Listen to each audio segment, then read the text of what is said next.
Hello and welcome back to our channel, Rule the Game. Today I'll show you how to play Cape Europe, a game by Unai Rubio, published by Keymaster for 2 players, ages 10 and up, and lasts about 30 minutes. Please note that this box is a Kickstarter edition, so there might be some contents that you have differently in your box, but the game will be played the same. Cape Europe is a heist game. So this is all about pulling off the coolest heist, getting a combination of really interesting stolen goods, and also having the coolest team of thieves. This is a potential final board that we have in a game. You have here a little piece of paper that will tell you how to count your score, and you can actually see that you have 4 different icons that you're going to get judged on. Number 1 is the locations.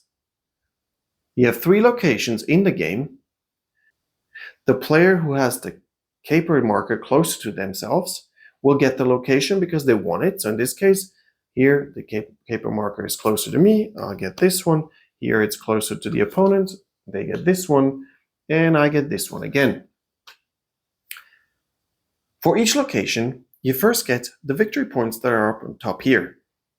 Secondly, if you have been able to move the caper marker closest to you towards where you have these bonus icons, this 1 star, these 2 stars, you get 1 or 2 points extra.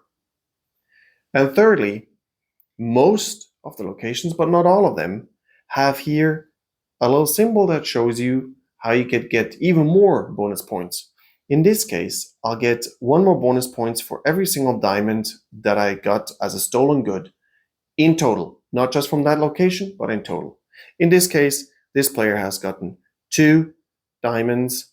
So it's the 2 diamonds plus this 1 bonus points plus 5 is a total of 8 points for just this 1 location. Second topic is the thieves. The thieves, in some cases, have bonus points. For example, over here, you get a bonus point for every stolen good you have. In my case, I got 3. Or over here, you get bonus points for every blue card you have on this location. In this case, I actually have 3 of them, so 3 points. Or then you get bonus points for sets that you have. For example, the gentleman. Here you get 4 bonus points if you have a set of a green, a purple, and a yellow card, which in this case we have. So that's 4 points right there. Or over here with the cleaner, you get 3 bonus points for each set of a red card with any other card you have. And we got here 1 set and a second set, meaning we get 6 points for the cleaner. Next up is the gear. Do we have bonus points on the gear? Here, I get 1 bonus point for every single green card I have on this location. I've got 3 bonus points here. Or I have here, per purple card in this location, I get 1 victory point. I only have 1 bonus point. And the last thing that you have down here, where you get points, is for the stolen goods. To count the points for the stolen goods, you first build sets of different icons. For example, over here, we can build 2 sets of 3 different icons and 1 single coin.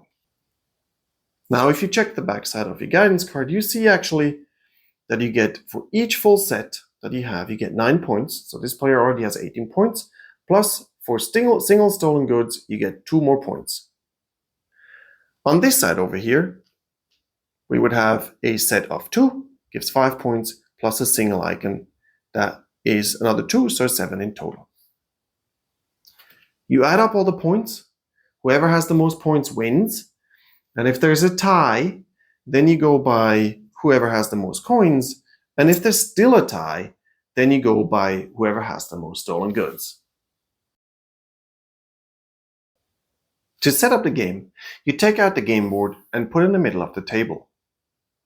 You then put the coins to the side where both players can reach him.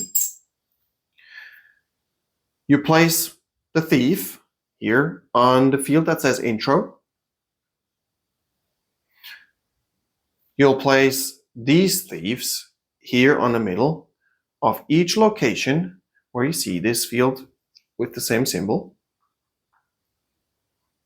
And you take all the stolen goods, those are these here, you shuffle them and place them randomly on these diamond shapes that are here on every single location.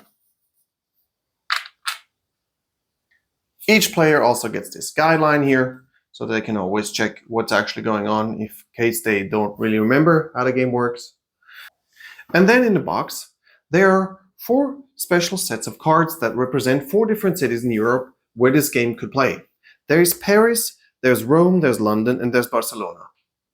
For the first game, it is recommended that you take the Paris set.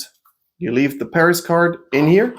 It tells you here on this side of the card what kind of points you get, bonus points you get in this game, but we'll get to that later. You then take the cards that belong to the Paris set, and by the way, you see that it's the Paris set because it has the Eiffel Tower on the bottom. You take those cards, you add them to the regular deck that you already have. That's the tall deck that's also in your box. And you see there are 3 colors. There's green, white, and pink. You shuffle all these cards. The green cards, that's the gear, goes here on the gear deck. The thieves also get shuffled, go on the thieves deck. And then the locations get shuffled. And you might see today. And then the top 3 cards go here on the 3 locations. The rest of the locations can go back into the box. And that's it. We're ready to get started. Caper is a drafting game over 6 rounds. The rounds are shown on the player's board here. We start with the thief here on the first round, and in every round, the thief moves 1 down until the last round where it ends up here on the fin or end round, and after this round, the game's finished. In each round, it shows you exactly on this board what you're supposed to do. So we start here with 4 white cards for each player that we're going to deal. Each player can look at the cards. And then this player here gets started because the arrow points to this player here. So this player looks at their card. They take a card, put down a card and a location, and I will explain how this works with where you place the cards later. Then the other player also looks at their card, places a thief somewhere in a different location. Then the 2 swap decks. And again, this player here will go again, place another card here. This player goes and places a card. They swap again. Of course, the placing is always done deliberately. And then we place the last card. Here, this one places the last card. And this 1 card that is left goes here, face down, onto a discard pile. So the last card in each round is not played, but we play all the other cards. Now this round is finished, and we move the thief to the next round, where you see here it says 6 cards, 6 green cards for each player, and this player here starts. And that's how we play until all of these rounds are finished. That's when we determine who has how many points, and whoever has the most number of points wins.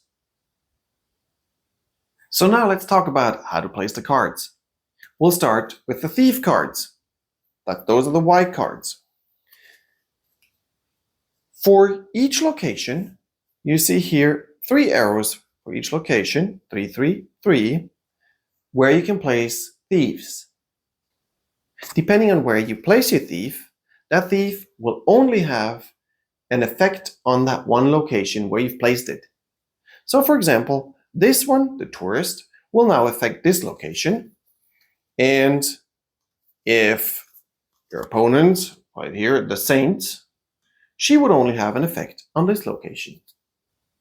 When you place a thief, like I did here with the saint, You then get the amount of coins that it says up here on the card. Here it says 3 coins.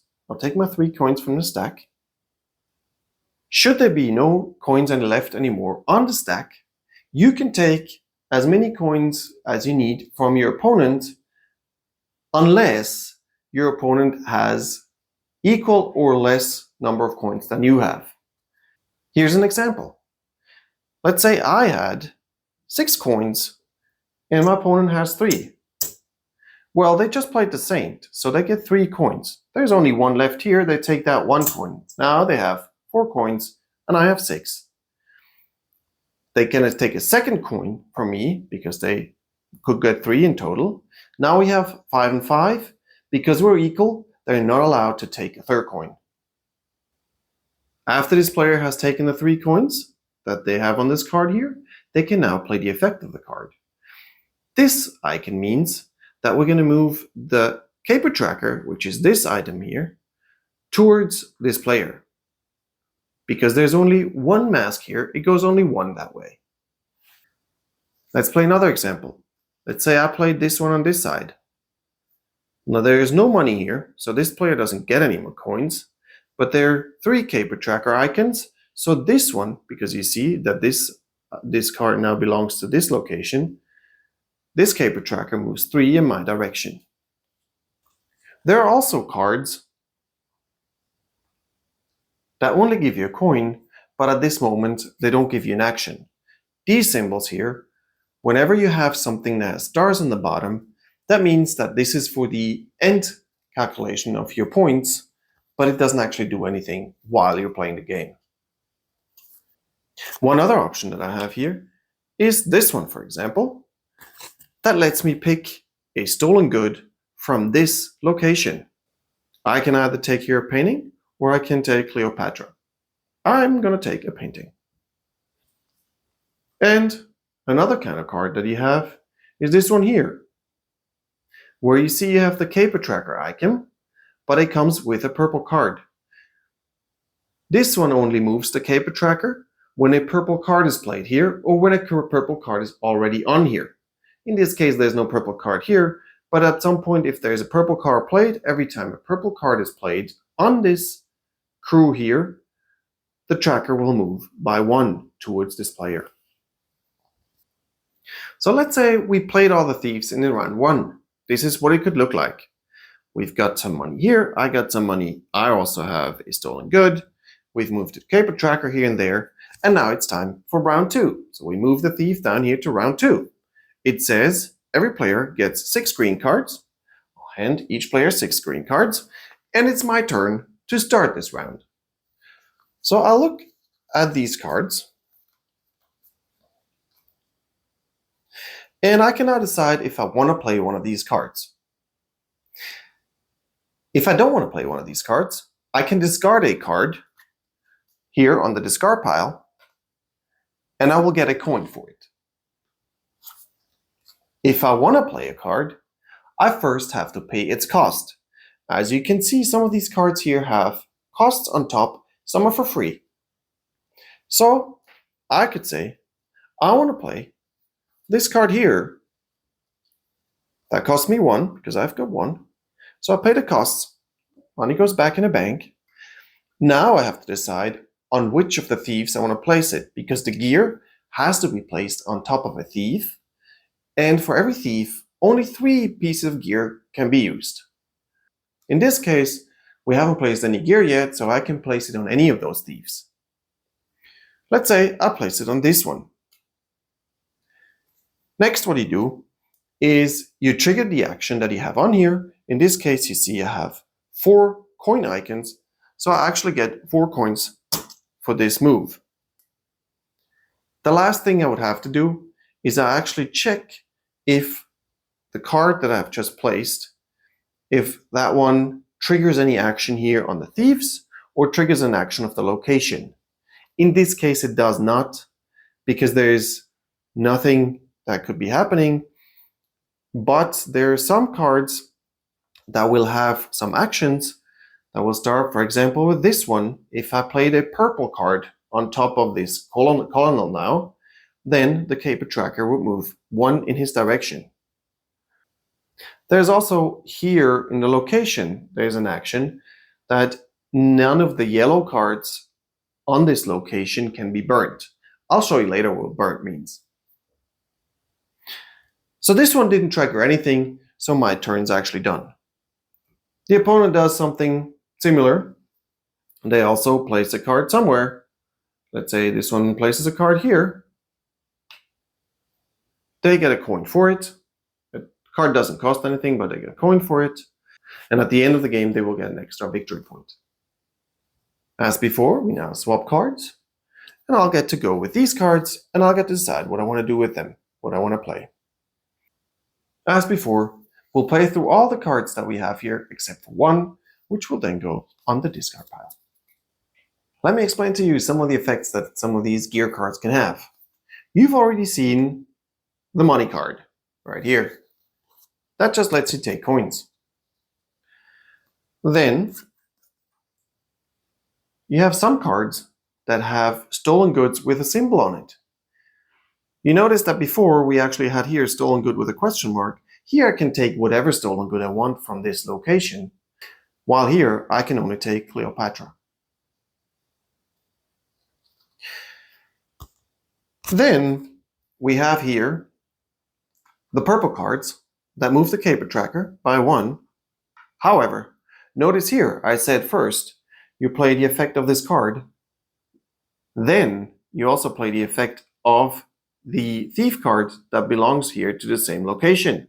And as you can see here, this card says if you play the third purple card, you can move the caper tracker by 1 again. So I actually move it 2.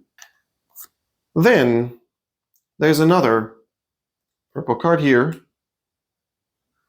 that also moves the caper tracker in my direction in this case.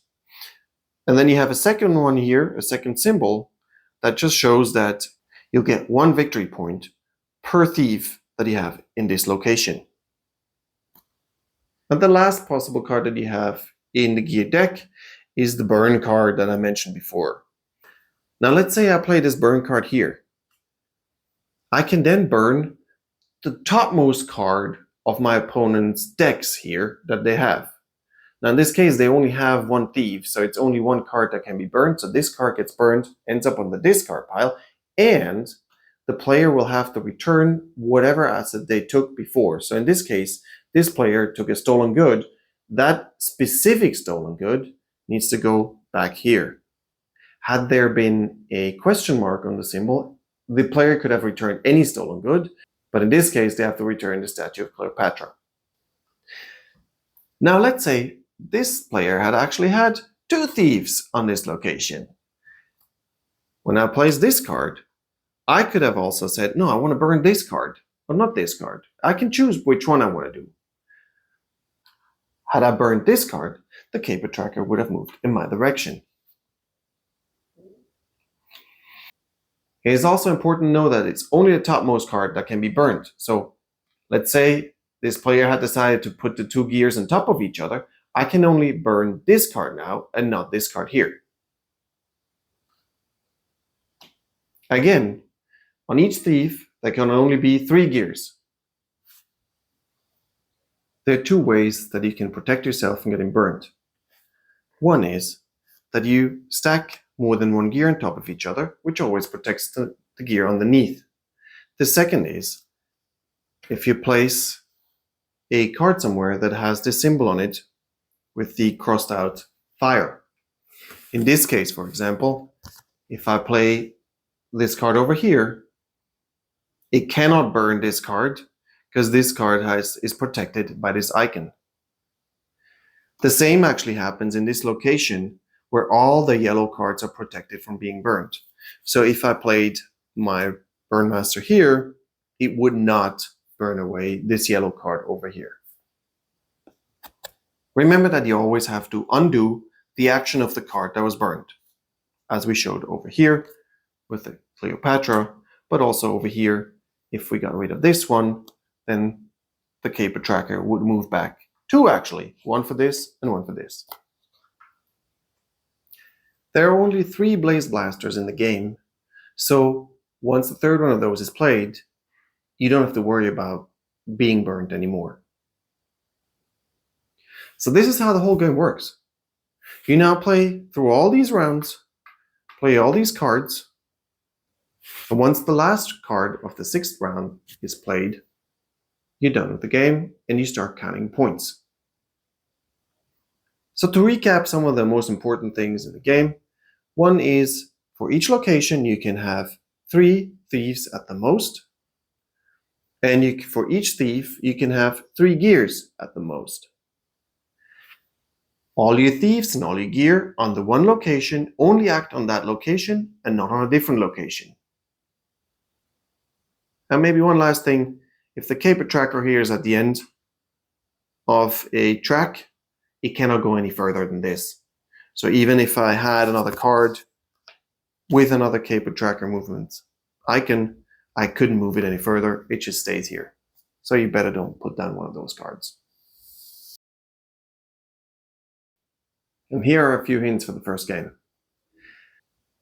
What you need to know first is that you don't have enough thieves for every single location. You've got only 6 thieves that you have to distribute over 3 locations. That usually means there's at least one location where you don't even stand a chance to win it. So you have to focus on some of the locations and try to be stronger there than in others. Try to figure out what fits best to you and then really focus on this and try to get those locations. Having said that, the locations are not everything. Yes, the locations give you some bonus points, but most of the time people pay too much attention to locations and not enough focus on the stolen goods.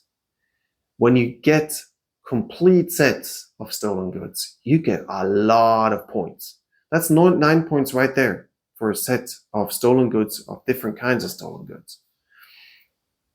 Also try to really make good combinations at your location that you have, where you get some sort of bonus points and put them together in even more points that you can get.